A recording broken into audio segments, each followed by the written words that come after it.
Hola, hola. My name is Ramon, cosmetic chemist, product developer, lab haver. Obviously, I'm coming to you in a different setting. This is my personal lab. I'm really excited that I was able to set this up, especially so soon after relocating and setting up a lab for the first time by myself, especially in a solo environment where I don't have other people, managers, or colleagues to collaborate with and help me with. I wanted to come on and share essentially like what I have in my home lab or my personal lab, what the essentials are and were, and also a lot of the stuff I found out you can either get a version of or get the exact same thing on Amazon. So if you need some lab essentials, I'll have all that linked down below as well. But let's break down what's in my home lab. Disclaimer, I literally just finished getting this set up, and in doing so, I realized I need a lot more work surface than I thought I did. And obviously I have no storage for raw material / not all of this is always going to exist here. It's going to be put into proper spaces. I just wanted to have everything in one spot to show you. With that being said, let's break down what my lab essentials are / what I acquired to get my lab started. So starting off with the actual proper equipment. So I went the IKA route because basically all through university and my jobs at raw material suppliers and working for brands, IKA has been kind of the go-to. They are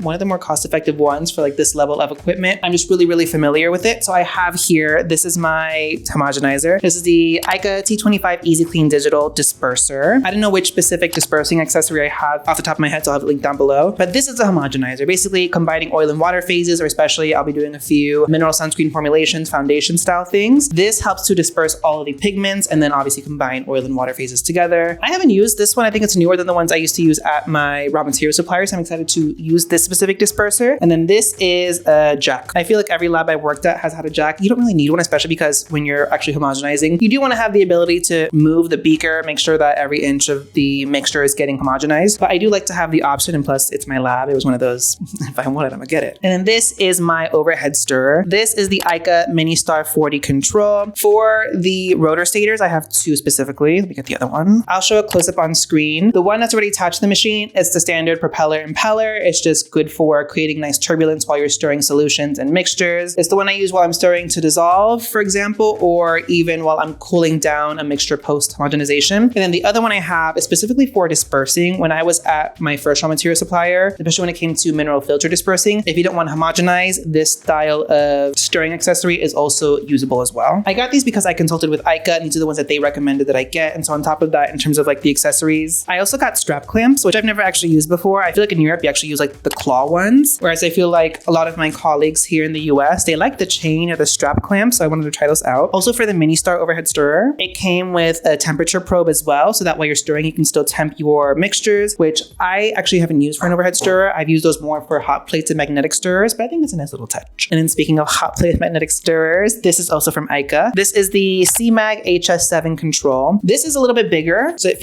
feels very modern in terms of magnetic stirrers. If you're not familiar, this is a hot plate and magnetic stirrer in one. So basically, you can put your beaker on here, and then with these little magnetic stirring beads, it'll stir the mixture, so you can add whatever you want in there, but it'll also simultaneously heat the beakers up as well. I always feature these in my content when I'm showing formulation, so this will be kind of the staple shot you're going to see, especially if you follow me on Instagram and TikTok. This is kind of the star of the show. So I was very excited to get this. That being said, it is a brand spanking new, and if you've ever formulated, especially color, I'm very stressed about stating this. So I think I most likely will cover it with aluminum foil just to protect it a little bit, because this I want to keep pristine. And then aside from that, everything else is not IKA. I have a balance. Here's the deal when it came to kind of getting everything for the lab and trying to figure out essentials and not. This stuff's expensive, and that's basically because it's one of those you buy it once and you don't really replace it very frequently. So getting balance or a scale was actually a really difficult process, just because I was how cheap is cheap enough without it affecting quality. So I did get this one off Amazon. Again, I'll have a link down below. It's from a brand called Bon Voisin, which I've never heard of before, but I'm gonna try it out, see what happens. It was $100 or so just to see. Worst case scenario, I might just use my coffee scale while I get a nicer scale in the meantime. And then the last piece of equipment, and this is one of those I'm doing the best I can with what I got situations. This is a pH meter. This is from a brand called Milwaukee. The pH meter for me was the hardest one to decide upon, just because pH meters are expensive. Looking at the models that I'd I'd used in jobs and at school, those cost like $1,000 up. And again, it's a matter of you get them once. They're very specialized equipment, and on top of that, you don't replace them very often. So I just got this to try it out. It was like $180. It's from a brand called Milwaukee. It's just a handheld pH meter. I asked Alex Paget from Educated Mess what she used, and she's like, girl, I just used one of those little easy ones that's like $50 from Amazon. So this is a little bit of an upgrade from that. I'm gonna try it out, see what happens. It comes with all this specific calibration solution, so I'm gonna test it out, see what happens with that. And then the one last piece of equipment that I don't have yet is an incubator for stability samples, which I'll explain a little bit more of in a minute. And aside from that, the only piece of equipment I still want to get and I haven't gotten yet just because it's not a necessity at this moment in time, / it'll be an expenditure, is a viscometer, a machine that helps measure the viscosity of your solutions, which is really important, especially when it comes to stability measurements. So stay tuned for that one. Fingers crossed I get done soon. But aside from that, let's talk about all the auxiliary things you need when it comes to a lab. These are all the things where it's like, you think of all the stuff you use while you're actively formulating. And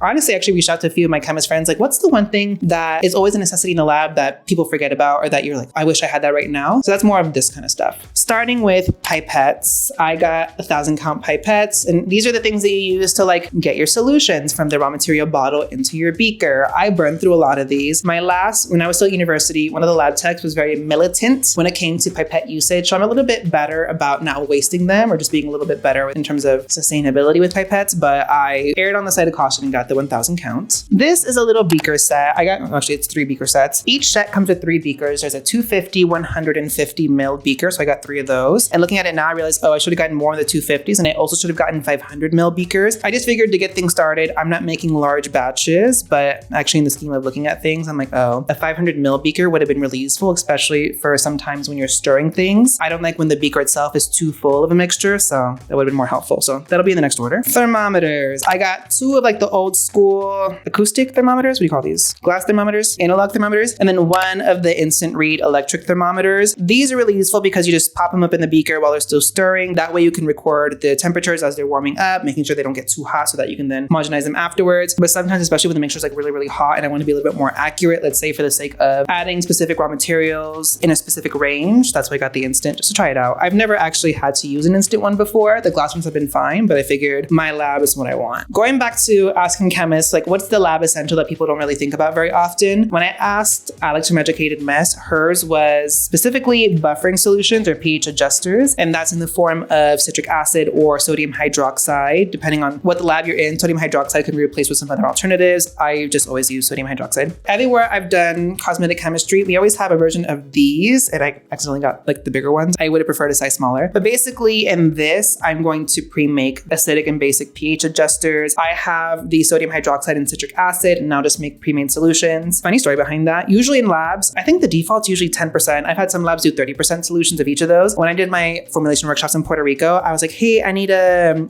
basic pH adjuster. Can you make me a sodium hydroxide solution? And they were like, what molar solution do you want? And I was like, girl, nowhere that I've worked at in the last 7+ years has ever used molar solution. They've just done percentage solutions. So I had to like get back in my chemistry 101 bag. That was really funny though. But I'll be probably doing 30% solutions of each of those. My specific must-have is isopropyl alcohol. This I find is just a really useful thing to have for cleaning, especially when you're working with a lot of anhydrous ingredients and mixtures. For me, it was really working around water and silicone, water and oil foundations, and mineral sunscreens, as well as lip glosses. This is really helpful for cleaning off equipment, getting ingredients off your hands, making it easier to like clean your beakers. So I actually got a 4 count box of these, which I am decanting into this little bottle just to make things a little bit easier for me / to make things a little bit more proper. Little metal spatulas. These are essential for scooping out powder raw materials, scooping out solid raw materials. These are just really nice lab essentials. I wanted to get like a different assortment of these, but here in the US, I can't really seem to find the ones I like to use in Europe really easily. So I just got a set of 10 of these to start.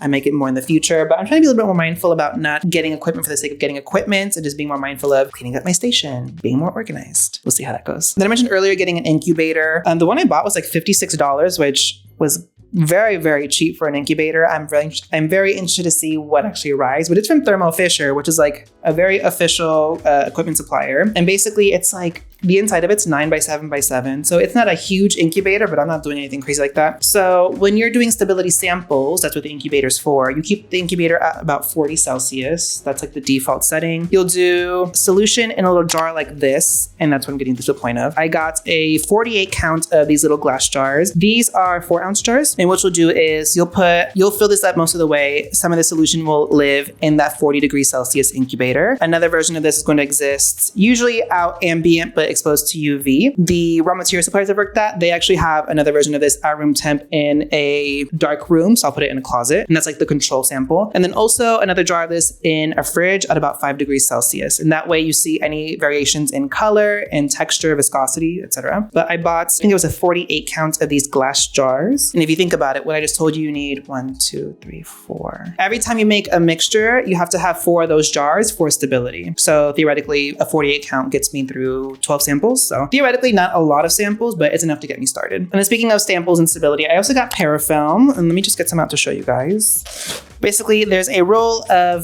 parafilm in this box. What parafilm is basically a form of like a saran wrap, basically. I'm gonna clip this here to explain. You pull a little bit out of the box and you take the paper off and you're left with this little piece of like plastic material. And then what happens is you'll take your beaker. This can stretch out. And then you just cover your beaker and you can use it to kind of create a somewhat airtight seal around that, so that if you have a sample that you make and you wanna leave it overnight and come visit it the next day or the next few days, it's kind of protected and it creates a nice airtight seal. Also in those stability jars, if you really want to seal them off to prevent water loss from the lid, you can wrap this around the lid just to, again, prevent the water loss and improve the likelihood of stability of your sample. And then aside from that, other essentials, I got regular standard plastic whey boats. I also got whey papers just because I was like, let me be a little more sustainable, see what I can do with that. So this is a 500 count of whey paper, but just in case for other things like liquids, for example, or really gloopy materials, I got the plastic ones just to have. I forgot what other chemist, it might have been Jane that I asked, like, oh, what's a lab essential people always forget about? Labels and Sharpie pens so that you can label your jars and your samples and have really good organization of what sample, what iteration, what date you made it, and especially for stability, labeling, oh, this is the 40 degree sample, this is the room temp control sample. And the last thing I have is just paper towels. I think it's really important to always have paper towels in your lab just to clean up any spills, and also just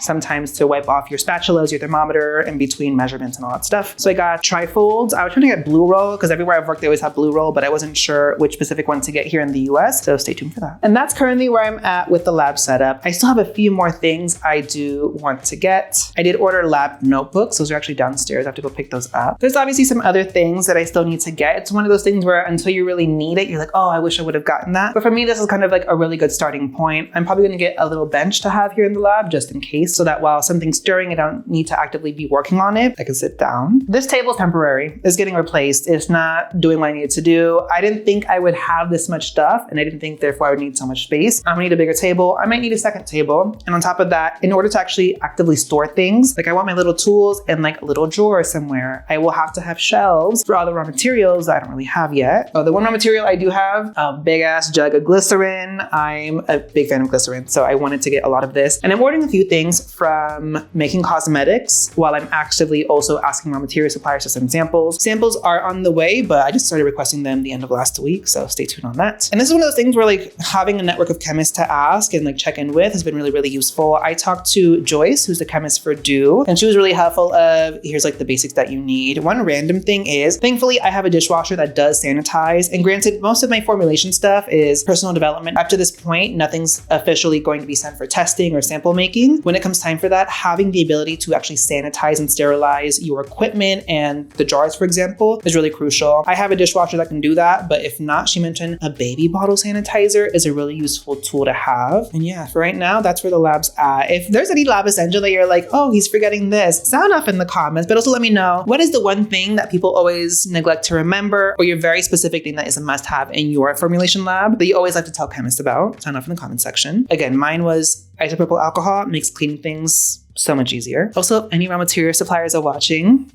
hit me up, slide in my DMs. Your work is very crucial and I really would love your help. And also, since now we're going to be formulating on the channel a lot more, let me know what's something you want me to formulate, a specific formulation thing you'd like me to talk about, break down for you. What do you want to see me do? What do you want to see me do in the lab? Let me know as well. Yeah, thank you guys for watching. Make sure you hit that subscribe button, notification bell, so that way you know when I post more skincare, sunscreen, and formulation content here on the channel. Give the video a thumbs up, and thanks for watching, guys.